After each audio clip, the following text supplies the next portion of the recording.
Hey, Mike Boyd here.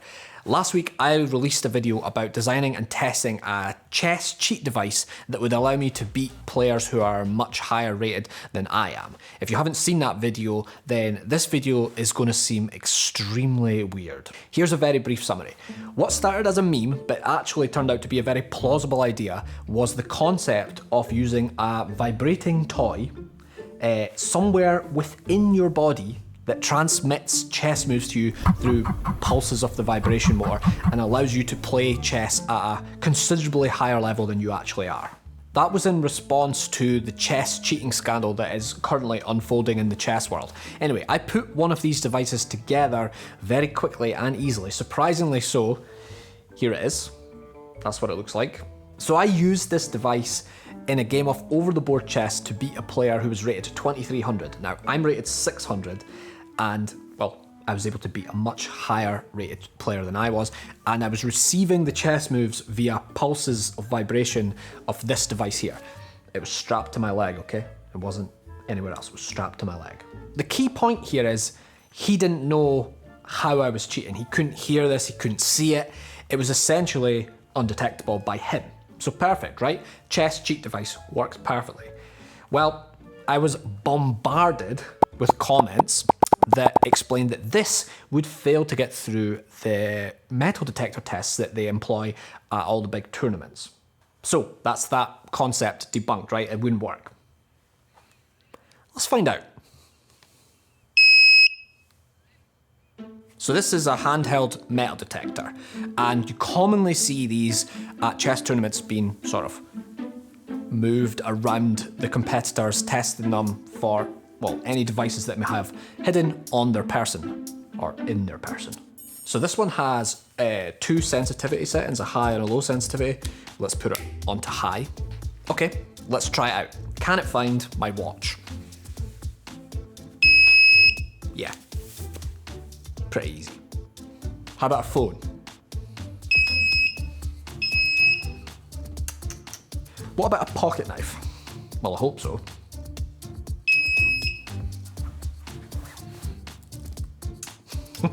Here's a real test. This is a scalpel blade. This must weigh 2 grams. Can it find that?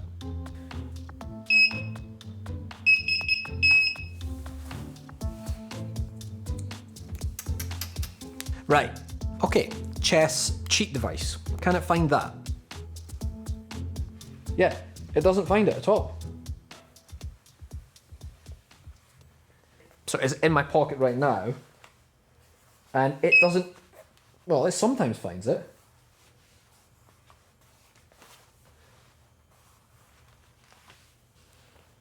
Yeah, it doesn't find it. It passes the test. And just to put this in perspective, if I just switch out the plug for a pen knife, like, it finds it every time. Yeah, it passes the metal detector test. So I did some testing with this. You can make it go off if you bring the metal detector to it really fast, like you actually hit it. I don't know if that's like, it detects like a bigger or faster disturbance in the field, but that seems to work. But if you like slide it over, it doesn't find it. But only when it's like right next to it, even 1 inch, and it can't find it at all. It really can't detect it if it's that way, like nothing at all. And it is on. That's concerning. So how did I do it? How did I make something that bypasses the metal detector test? Maybe I coated it in some special shielding that allows it to get past, or maybe I made it out of some exotic material that doesn't trigger the metal detector, or perhaps the Arduino is firing a pulse to confuse the detector. It's much more simple than all of that. The answer is these just suck.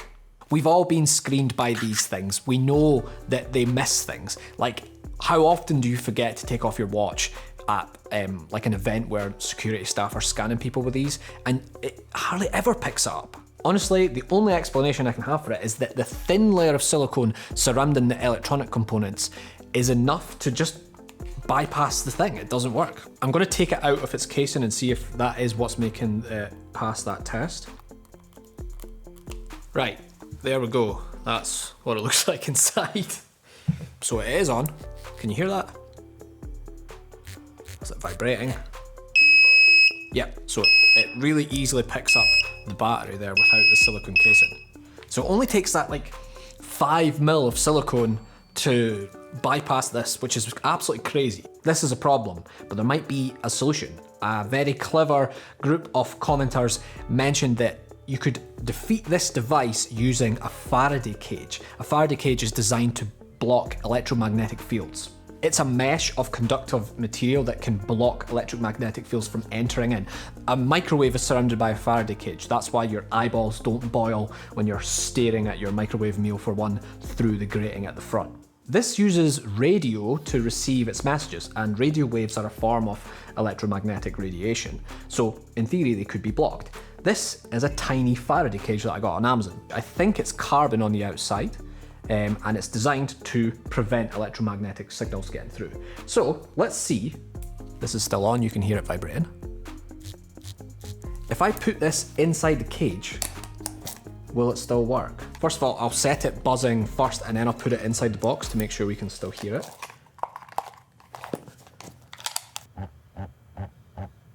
So you can hear it through the box. So I set it to start buzzing, then close the box lid, so it's already received its signal. Now Kim is going to send a signal to this and see if it works.